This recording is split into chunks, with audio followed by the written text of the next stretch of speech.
Bonjour et bienvenue sur la vidéo de Camille. Le thème de cette vidéo, c'est le bonheur. Et en moins de 5 minutes, vous allez tout savoir. Alors, top chrono, c'est parti! Si je vous demande une définition du bonheur, il est pratiquement sûr qu'on ne va pas avoir la même. Peut-être que vous allez me parler de vos enfants, de votre famille, d'un de vos voyages ou alors d'un de vos plus grands rêves. Mais finalement, est-ce que le bonheur est universel? Vous avez 2 heures.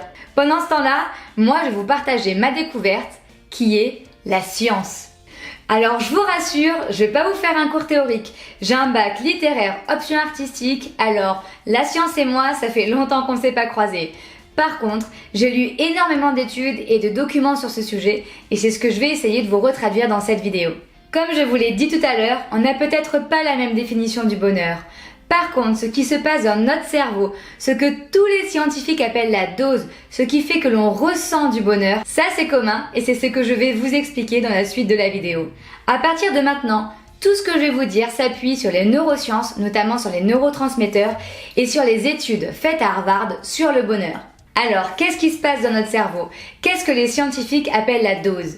La dose, c'est de la dopamine, de l'ocytocine, de la sérotonine et de l'endorphine. Ces 4 éléments sont ce que l'on appelle des neurotransmetteurs, c'est-à-dire qu'ils vont transmettre un message à notre cerveau pour qu'il soit heureux. Le premier, c'est la dopamine. C'est le neurotransmetteur de la réussite. Celui qui vous donne envie de faire, envie d'aller plus loin. Comment dit-on à notre cerveau? Allez, donne-moi de la dopamine. Tout simplement, en prenant le temps de célébrer nos réussites. On peut se fixer des petits objectifs. C'est ce que l'on appelle le petit pas en coaching. Ou encore, je pratique la gratitude envers moi-même. Par exemple, je rentre chez moi et je prends le temps de noter quelle a été ma réussite du jour. Et hop, c'est de la dopamine dans le cerveau. Le deuxième, c'est l'ocytocine. C'est le neurotransmetteur de l'attachement. Là aussi, comment faire pour créer de l'ocytocine dans mon cerveau? Tout simplement en créant des connexions de qualité. Vous pouvez sortir, aller à la rencontre des gens. Vous pouvez aussi avoir des attentions envers les autres. Ou alors tout simplement faire des câlins. Le suivant, c'est la sérotonine. C'est le neurotransmetteur de la reconnaissance. C'est le fait de se sentir utile. Comment faire pour stimuler la sérotonine?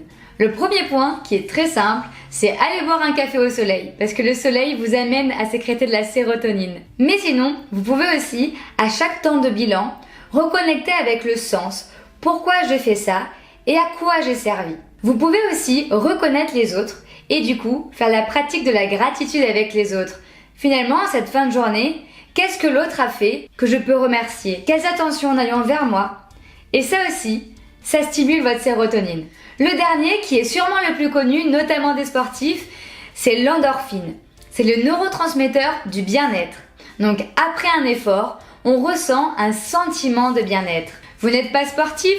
Vous inquiétez pas, avec le rire, ça marche aussi. Toutes les études montrent également une autre notion qui est le rapport au temps. Elle est transverse à tout ce qu'on vient de dire. Les personnes qui ont un rapport au temps serein, qui ne sont pas ni dans le passé, ni dans le futur, mais dans le moment présent, vivent plus heureux, plus longtemps, car ils sont à l'écart des maladies cardiaques et sont plus intelligents, car ils ont une meilleure capacité de concentration et d'apprentissage. Alors, et si on se mettait à vivre le moment présent? Pour ma part, ce dernier point, c'est vraiment le plus difficile. Je suis une vraie stressée par rapport au temps. J'ai commencé la méditation, 5 minutes, pas plus, et ça commence déjà à porter ses fruits. Alors je me dis qu'il n'y a plus qu'à.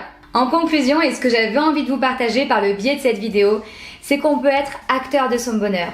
Pour synthétiser, pour être heureux, il faut être bien entouré, être reconnaissant pour soi et envers les autres. Il faut également être bien dans son corps et bien dans son environnement, notamment par le rapport avec le temps. Je finirai cette vidéo par une phrase de John Lennon, artiste qui me tient particulièrement à cœur. À l'école, quand on m'a demandé ce que je voulais faire de ma vie, j'ai répondu être heureux. On m'a dit que je n'avais pas compris la question et j'ai répondu qu'il n'avait pas compris la vie. Merci à tous d'avoir suivi cette vidéo jusqu'à la fin et surtout, comptez sur vous pour être heureux.